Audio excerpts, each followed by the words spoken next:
Good morning student. आज हम चर्चा करेंगे बायोटिक फैक्टर पर, क्योंकि हमारे आसपास या प्रकृति में बहुत सारे जीव जंतु रहते हैं जो किसी न किसी रूप से एक दूसरे पर निर्भर रहते हैं और उनकी जो जैविक क्रियाएं हैं जैसे वृद्धि, पोषण, श्वसन, जनन, परागण और बीज वितरण या पॉलिनेशन है, वो एक दूसरे पर निर्भर होती हैं।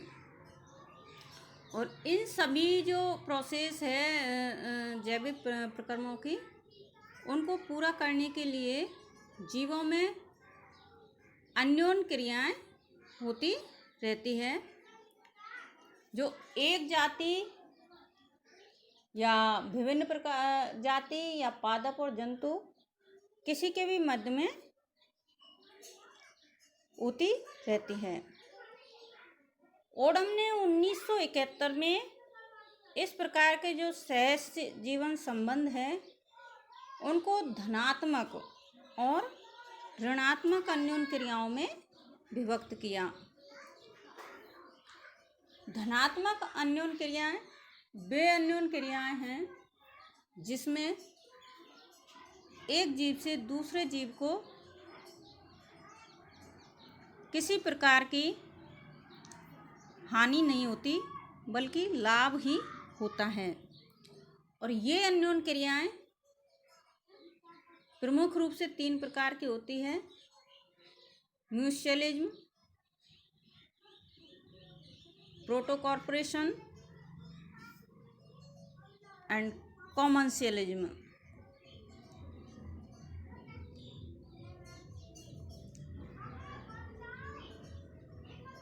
यानी सहकारिता, प्राग सहयोगिता और सहभोजिता। सह उपकारिता या म्यूचुअलिज्म, इसमें जब दो जीव परस्पर सहजीवन व्यतीत करते हैं तो दोनों जीवों को एक दूसरे से लाभ होता है और दोनों को जीवित रहने के लिए एक दूसरे का साथ आवश्यक होता है। इस प्रकार का जो सहसंबंध होता है कि उसको म्यूचुअलिज्म कहते हैं। म्यूचुअलिज्म के प्रमुख उदाहरण है लाइकेन, नाइट्रोजन स्त्रीकारी जीवाणु और लेग्यूमिनेसी कुल के पौधे और कवकमूल।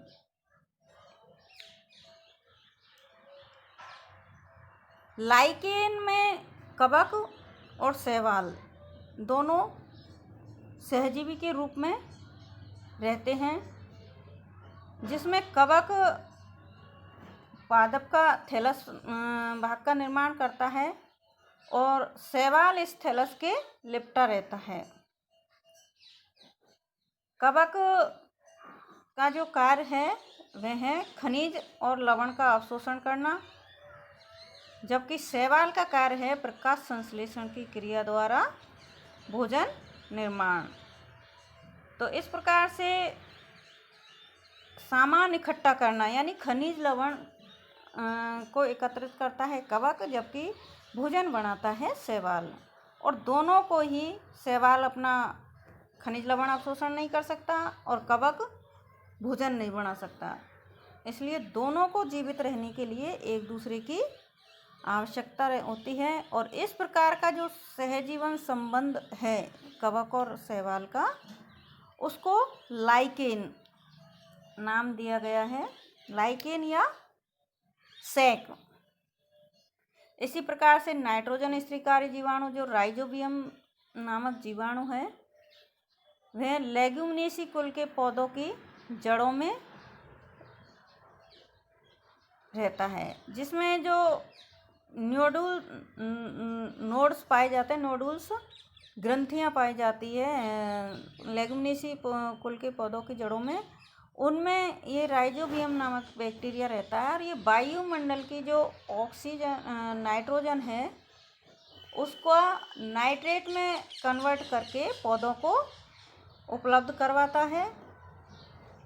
क्योंकि लेग्यूमिनेसी कुल के पौधे सीधे ही नाइट्रोजन का वायुमंडल से अवशोषण नहीं कर सकते और राइजोबियम को लेग्यूमिनेसी कुल के पौधों की जड़ों में आश्रय मिलता है। इस प्रकार दोनों ही एक दूसरे के सहजीवी हो जाते हैं, जो अकेले अपना जीवन पूरा नहीं कर सकते। इसी प्रकार से कवक मूल में जो कवक है उच्च कुल के पौधे की जड़ों में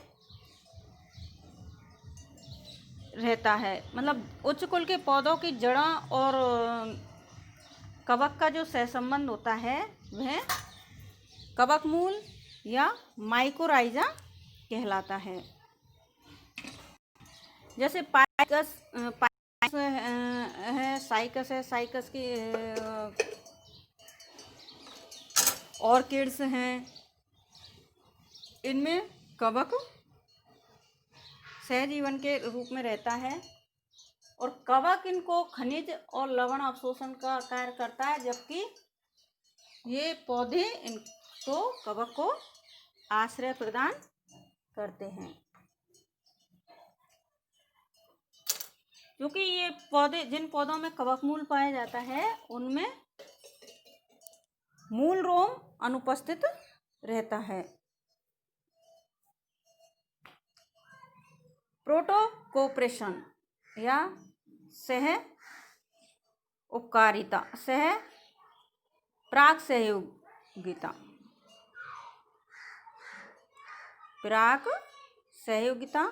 तो इस प्रकार का जो संबंध है प्राक सहयोगिता या कहे कि प्रोटोकोपरेशन, इसमें पौधों को लाभ तो दोनों को मिलता है, लेकिन दोनों का एक साथ रहना आवश्यक नहीं है। क्योंकि इसमें जो पौधे हैं या जीव है, जैसे सी एनीमोन और हर्मिट क्रैब का उदाहरण यहाँ लिया गया है। सी एनीमोन हर्मिट क्रैब के जो कंकाल है उसके ऊपर चिपका रहता है। क्योंकि हर्मिट क्रैब को तो इससे कोई लाभ नहीं होता है, हर्मिट क्रैब को इससे सुरक्षा प्रदान होती है, जबकि सी एनीमोन को हर्मिट क्रैब भोजन के लिए एक स्थान से दूसरे स्थान पर ले जाता है।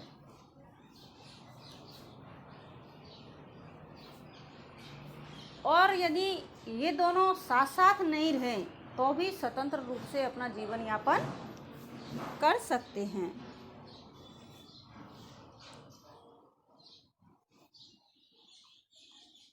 सहभोजिता, कॉमन सेलेजियम,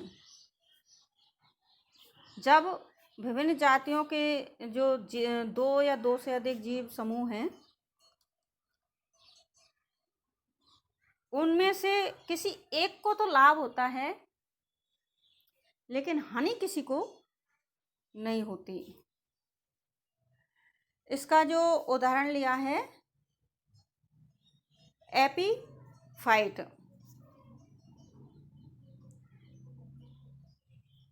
अधिपादप और कठलताएं। जैसे अधिपादप हैं जो दूसरे पौधे पर उगते हैं। ये अधिपादप दूसरे पौधे से खनिज लवण का अवशोषण करते हैं और आश्रय प्राप्त करते हैं, जबकि दूसरे पौधे को इससे न तो कोई लाभ होता है और न ही कोई हानि होती है। इसी प्रकार से कठलताएं हैं। कठलताएं जो ऊपर पौधों, जैसे सूर्य का प्रकाश बहुत से घने जंगल होते हैं, उनमें जमीन पर जो निचले तल पर उगने वाले पौधे होते हैं उनको सूर्य का प्रकाश पर्याप्त मात्रा में उपलब्ध नहीं हो पाता और सूर्य का प्रकाश प्राप्त करने के लिए कुछ लताएं बड़े वृक्षों के चारों तरफ लिपट के उसके शीर्ष तक पहुंच जाती हैं। इस प्रकार से जो शीर्ष तक पहुंच करके सूर्य का प्रकाश ग्रहण करते हैं, तो कठलताओं को यहाँ पे एक सहारा मिल जाता है ऊपर चढ़ने के लिए, जबकि वृक्षों को इनसे कोई भी प्रकार के हानि या लाभ नहीं होता है। अधिपादप के उदाहरण हैं जैसे बेंडा, ऑर्किड्स और कठलताएं हैं बोहिनिया, बोगनविलिया और टिनोस्पोरा। ये तो हुई धनात्मक अन्योन क्रियाएं, जिसमें सहयोगकारिता, प्राक सहयोगिता और सहभोजिता। नेक्स्ट है ऋणात्मक अन्योन क्रियाएं। ऋणात्मक अन्योन क्रियाएं भी 3 प्रकार की होती है: एक्सप्लॉयटेशन या शोषण, प्रतिजीविता या एंटीबायोसिस एंड कंपटीशन स्पर्धा। एक्सप्लॉयटेशन या शोषण, इसमें जो सहभागी होता है वो अपने लाभ के लिए दूसरे सहभागी का शोषण करता है, और यह शोषण होता है भोजन और आश्रय के रूप में। भोजन के कारण जो शोषण होता है, एक्सप्लॉयटेशन होता है, वह 2 प्रकार का होता है। First parasitism and second prediction या परजीविता, परभक्षिता। परजीविता या पैरासिटिज्म, पैरासिटिज्म में जो जीव अपना भोजन स्वयं नहीं बनाते हैं बल्कि दूसरे जीवों पर निर्भर रहते हैं, ये परजीवी कहलाते हैं।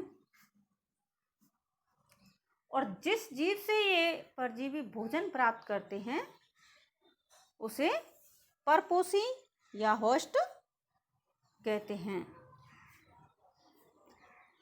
भोजन प्राप्ति के आधार पर ये पौधे, या हम कह सकते हैं ये जीव, पौधों में 4 प्रकार के होते हैं: total stem parasite, partial stem parasite, root total root parasite and partial root parasite.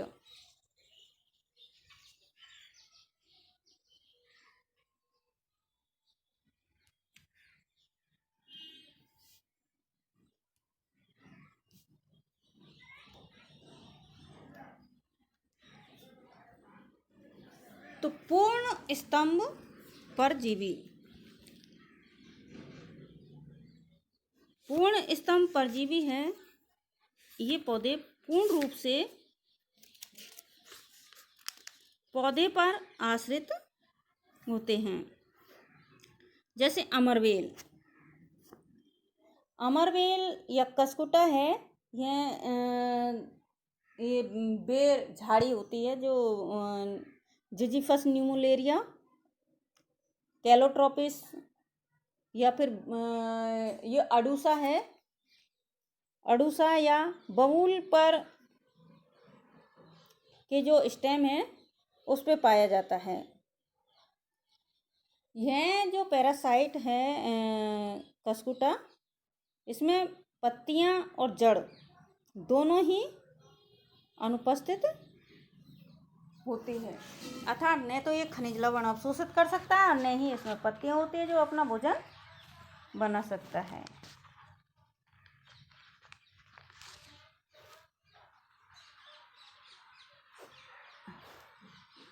इसलिए कस्कुटा टोटल स्टेम पैरासाइट होता है। एक है कसाईथा। कसाईथा नीम पर पूर्ण परजीवी होता है। नेक्स्ट है पार्शियल स्टेम पैरासाइट या आंशिक स्तंभ परजीवी, जैसे लॉरेंथस लॉन्गिफ्लोरस। यह बॉसविलिया के स्तंभ पर, डेंड्रोफ्थी आम के स्तंभ पर और बिस्कम सेब और पाइनस आदि के स्टेम पर परजीवी होते हैं, लेकिन ये आंशिक रूप से होस्ट पर निर्भर करते हैं। पूर्ण मूल परजीवी टोटल रूट पैरासाइट, जैसे रैफ्लेसिया, फिग, शीशम की जड़ों पर रैफ्लेसिया और फिग है जो शीशम की जड़ों पर, जबकि ओरोबैंकी, सोलोनीसी और क्रूसीफेरी कुल के पौधों के मूलों पर और बेलेनोफोरा उष्णकटिबंधीय वनों के वृक्षों की जड़ों पर पैरासाइट होते हैं।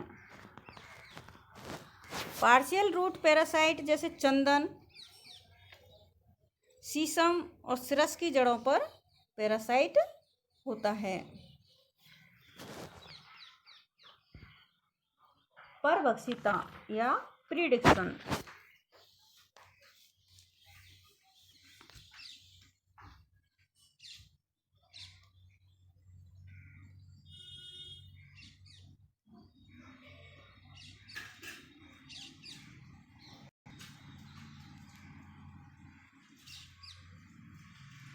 इसमें वे जीव आते हैं जो दूसरे जीवों को मारकर खाते हैं,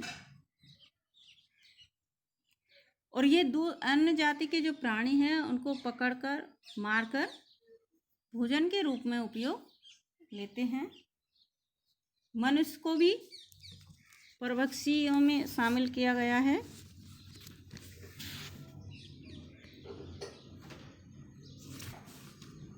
परभक्षी भोजन प्राप्त करने के आधार पर 3 प्रकार के होते हैं: carnivorous, herbivorous and insectivorous.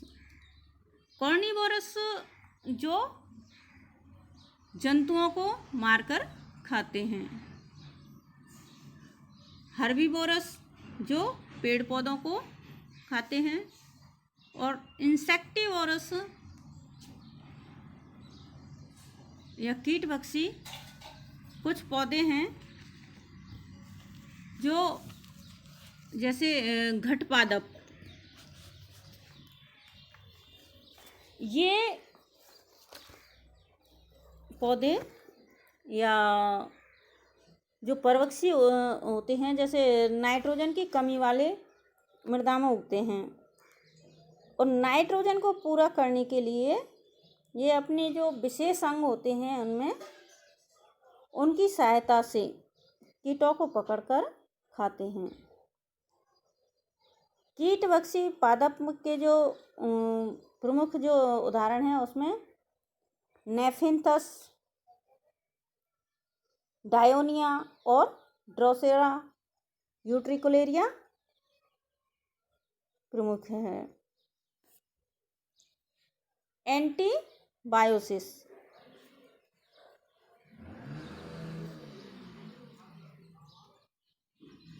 Antibiosis में इस प्रकार के जीव समूह आते हैं जिसमें दोनों ही जो ऑर्गेनिज्म हैं उनको लाभ नहीं होता है, बल्कि एक और जीव के द्वारा ऐसे रासायनिक पदार्थों का सीक्रेशन किया जाता है जिससे दूसरे जीव की वृद्धि पूर्णतः या आंशिक रूप से रुक जाती है या फिर उसकी मृत्यु हो जाती है। इसका प्रमुख उदाहरण है कवक जीवाणु और एक्टिनोमाइसीटीज। ये अनेक ऐसे पदार्थों का सीक्रेशन करते हैं। इसी प्रकार जैसे नील हरित शैवाल है, इसकी बहुत अधिक ग्रोथ हो जाती है तो जो पानी की सतह है उस पर ये छा जाते हैं। और हाइड्रोक्सिल अमीन से जहरीले पदार्थों का सीक्रेशन करते हैं, जिससे मछली तथा अन्य जो जलीय जीव हैं उनकी मृत्यु हो जाती है। स्पर्धा या कंपटीशन, इसमें दो जातियों की जो समान आवश्यकताएं होती है उसके कारण कंपटीशन होता है, और इनमें से एक के कारण दूसरी जाति समाप्त हो जाती है। पौधों में देखा जाए तो पौधों में जैसे कार्बन डाइऑक्साइड, जल, खनिज लवण, प्रकाश, ऑक्सीजन आदि की स्पर्धा होती है। और ये स्पर्धा जब एक ही जाति में होती है तो वह कहलाती है अंतराजातीय स्पर्धा। और जब दो भिन्न जाति के पौधों में ये स्पर्धा पाई जाती है तो वह कहलाती है अंतराजातीय या अंतरजातीय स्पर्धा।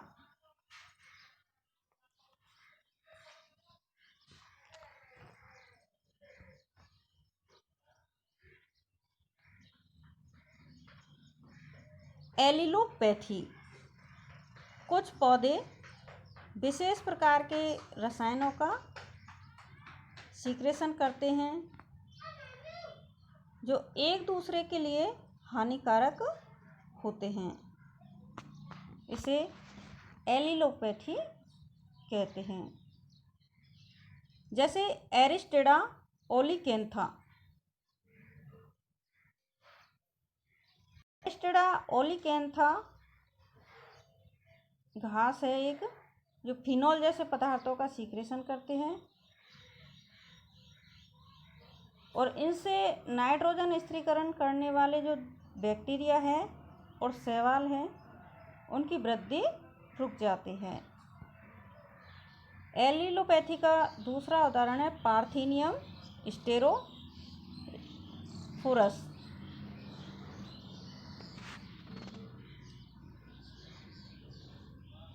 और दूसरा है लेंटाना कमारा। ये कुछ रसायनों का सीक्रेशन करते हैं जिससे आसपास के जो शाकीय पौधे हैं उनकी वृद्धि रुक जाती है या उनकी मृत्यु हो जाती है। इस प्रकार से जो बायोटिक फैक्टर हैं उनमें कुछ जैसे जंतु हैं वो भी पौधों को नुकसान पहुंचाते हैं। जैसे ऊंट, भेड़, बकरी, गाय पौधों को खा जाती है, खरगोश है ये पत्तियों को खा जाते हैं, और जिससे पौधों के जो प्रकाश संश्लेषणीय क्रिया होती है वह रुक जाती है।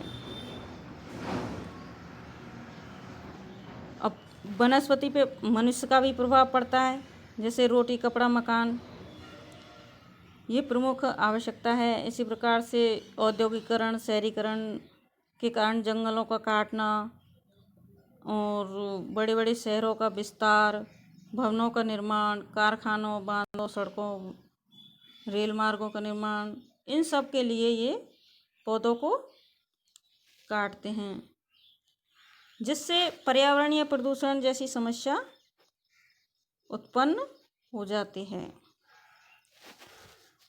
तो ये प्रमुख बायोटिक फैक्टर है जो इकोसिस्टम या इकोलॉजी को या पर्यावरण को प्रभावित करते हैं। Thank you.